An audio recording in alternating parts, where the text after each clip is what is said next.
Hello students, under hire purchase system, this is a second concept, that is default and repossession. Till now we have in the hire purchase system we studied how to calculate the interest and how to pass the journal entries in the books of a purchaser and a seller. Now default and repossession means when the hire purchaser purchases the goods from the seller, he has to pay the goods amount of the goods in installment. Okay, he has paid a part of the installment but money, but he could not pay the remaining installment. Suppose there were 5 installment, he has paid 3 installment, so he is unable to pay the remaining 2 installment. That is called as a default. When a hire purchaser fails to pay the installment money, it is a default on the part of the hire purchaser. Now at that time the hire seller is a owner of that asset, so he has the right to repossess or take back the goods. Okay, so in this case, default and repossession means once the goods are sold on hire purchase system, he pays a part of the installment money but could not pay the remaining money, so it becomes a default. So when it is default, the seller has a right to repossess or take back the goods. Okay, so this in this concept we are going to study how the default take place and how to deal in accounts the default and repossession. Okay, see the meaning itself given here. When the hire purchaser fails to pay an installment or interest, it is default on the part of the hire purchaser. When the default in the payment of any installment is committed by the hire purchaser, as the ownership of the goods sold has not been transferred to the hire purchaser, the hire seller has a right to take back the complete possession of the goods from the hire purchaser and treat the previous installment as paid by the charges for the hire charges for the use of the asset. See, whatever the installment he is paid, it is taken as a hire charges. So he has a right to take back the goods. That is called as a repossession. Now there are two cases of repossessions. It is called as a repossession. There are two cases by the hire seller. They are complete repossession and a partial repossession. Okay, complete repossession and partial repossession. Now what is complete repossession? Complete repossession means he will take all the goods back. Okay, in case of hire purchaser, if he doesn't pay the money, he has a right to take complete goods. Like if he has given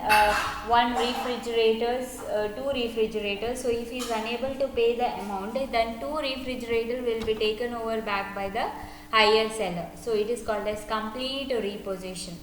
Now these the several journal entries are to be passed in the books of the purchaser and seller. Okay, so let us see the journal entries to be passed in the books of the purchaser. Okay, in the books of the purchaser, what are the journal entries to be passed? See, entries in the books of the purchaser. So purchaser means he is unable to pay the money. So what happened is he came and took the goods. So the entry will be hire seller account debtor to asset account. So the asset goes out because hire seller has taken. So hire seller account debtor to asset account. Hire seller account debtor to asset account. Okay, this is the problem. Now another entry is transferring into profit and loss account, that is profit and loss account debtor to asset account. So these two entries will be passed in the books of the purchaser. Now in the books of the seller, what are the entries to be passed? In the books of the seller, you have to pass the entries which is given here. Repossessed stock account. See here, it is here.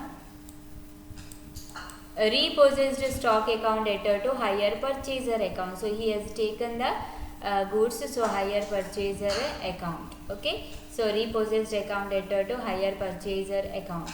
In case any expenses incurred by the hire seller in repairing the repossessed goods, suppose he has taken back and some of the expenses he has incurred to repair it, then the expenses will be repossessed stock account debtor to cash or a bank account. So that is expenses. After that it is sold to somebody, so cash or bank account debtor to repossessed stock account. So these three entries are main. One is taking back the goods, so repossessed stock account debtor to hire purchaser.